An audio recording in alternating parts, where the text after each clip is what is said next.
Good evening, ladies. As we reflect on week 2 of this study, where the topic was about welcoming one another, about hospitality as part of what it means to be the gathered people of God, I was thinking a lot about Luke's initial description of the church in the book of Acts. At the very end of Acts 2, Pentecost has happened. The miracle of tongues and fire and languages has happened. Peter's initial sermon has happened.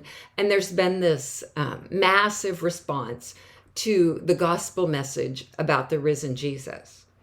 And then Luke describes, so what was it like to be part of the people that were gathering in the name of Jesus after Pentecost?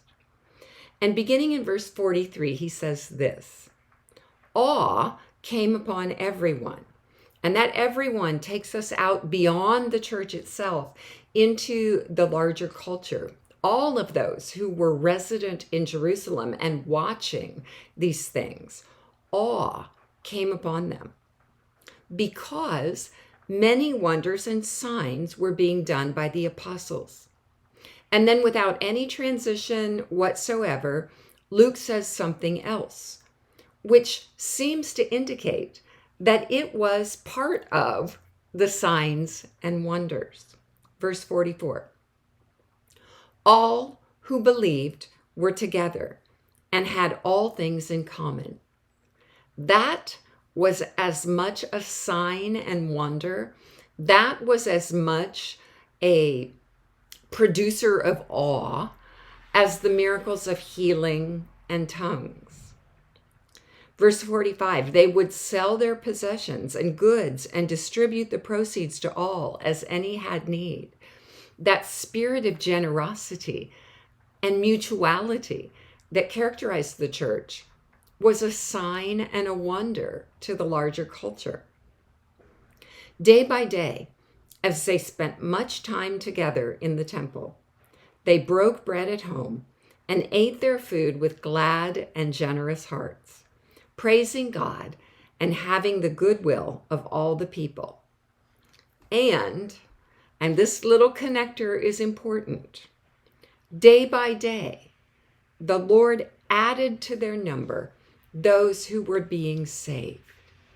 There's a very real sense in Luke's description that one of the keys to the effective witness of the church was the way the church lived out its existence in the eyes of the watching culture. The generosity, the hospitality, the mutuality, the care for one another was testimony, was witness.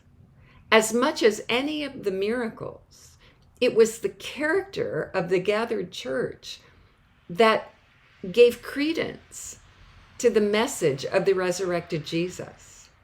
This Jesus was alive, and he was making a difference in the way these people related to one another. That has some really significant implications for us in our local church communities.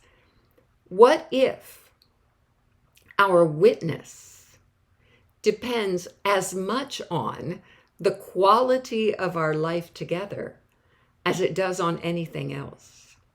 I would encourage you to keep your eyes open in the book of Acts, in Paul's letters as we move forward, to just how much the gathered life of the church was a part of its gospel witness. Bless you.